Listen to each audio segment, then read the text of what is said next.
Hey, I'm Emily from the Get Offset podcast, and I'm here today to talk about my brand new Squier Starcaster.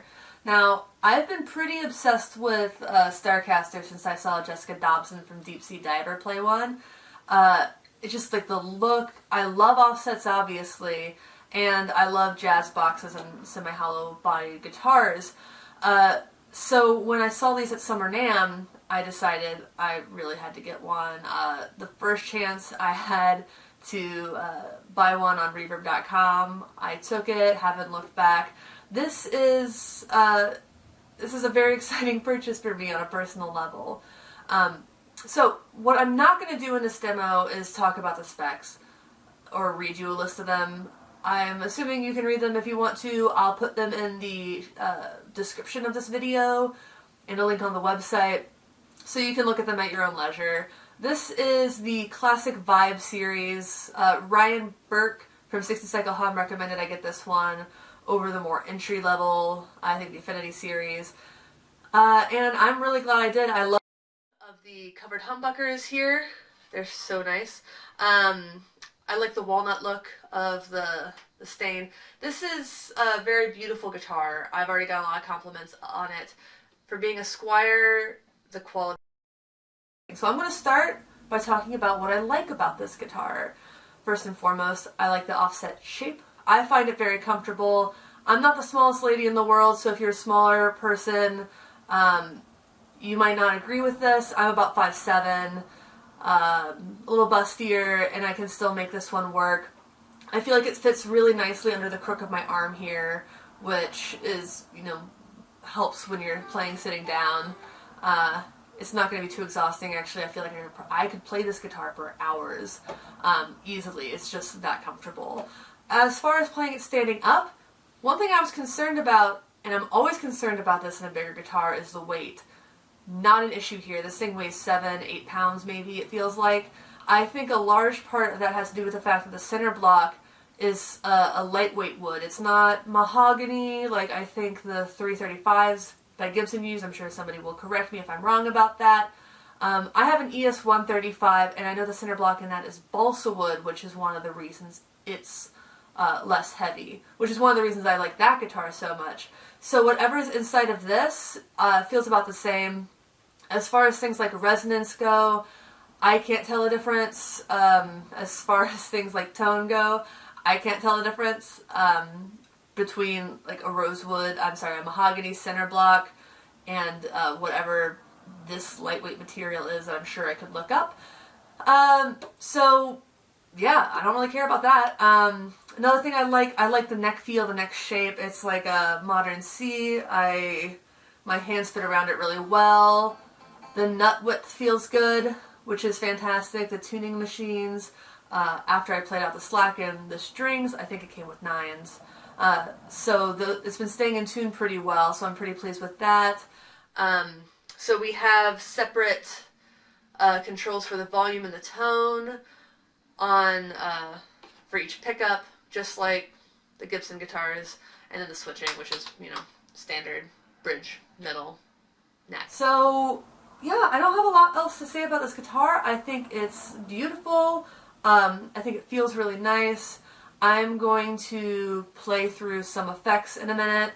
I'm going to keep it really simple and really short. Nobody wants to watch a 20-minute video of me noodling on the guitar, though I think I'm pretty good at noodling. So I'm going to be playing through the Spruce Effects Mount Hood. It's a triangle-based fuzz with 3-band EQ. It's, I think, now sold out, so maybe Brian has 1 or 2 more stashed aside if you like the sound of that one. I don't know. I'm going to have my hot cake, and I'm going to play through the Prelude by Quiet Theory in a minute through a Silverton 1472? I forget. I like it though. So yeah, come back in a second. We're just going to readjust. I'm going to make some sounds for y'all. Thanks.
Alright, so I tried to get a good mix of a few different styles, a couple different configurations with the pedals. Sorry, I didn't put a camera on them. The different pickup configurations. Left all the tone knobs at full blast because I don't know how many people actually screw around with those.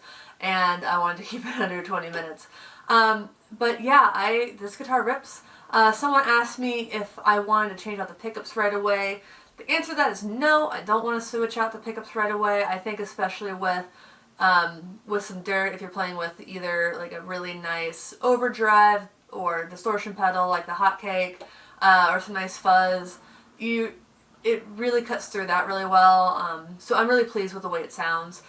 I think that, you know, it takes some pedals better than others for sure. Some of the pickup configurations work better with some pedals than others. But again, that's personal taste. I like this guitar. I can't really say anything bad about this guitar. I got it thinking it would just be like a little bang around guitar for me to leave at my rehearsal space, but I fell in love with it like I kind of figured I would. Squier, Fender just did such a great job with this one. Can't recommend this guitar highly enough, and believe me, I don't like every guitar that I play, despite the fact that I, play a lot of them. Until next time, please subscribe, ring the bell. On this channel, you can also find episodes of our podcast, Get Offset, that I do with Andrew Bernard. Have a lot of fun guests on those. Talk about a lot of things. And a couple other demos that exist and are coming up. So keep us in mind when you're looking for your gear recommendations. Hit us up on Facebook. Join our Facebook group, Get Offset Podcast. I think that's about all I have for you today. Great guitar. Get it if you can. You're not going to be sorry. Oh, I'm sorry. I will say one bad thing. This didn't come with a case, but Fender sells a case through Guitar Center that's about $50. So, a gig bag. So, I think this will probably fit a lot of other bags, but I just need to take it into a Guitar Center or Trading Musician or someplace like that, or Emerald City Guitars, and figure that one out. But that's it. That's all I have to say about this beautiful instrument. Have a great rest of your day. Goodbye.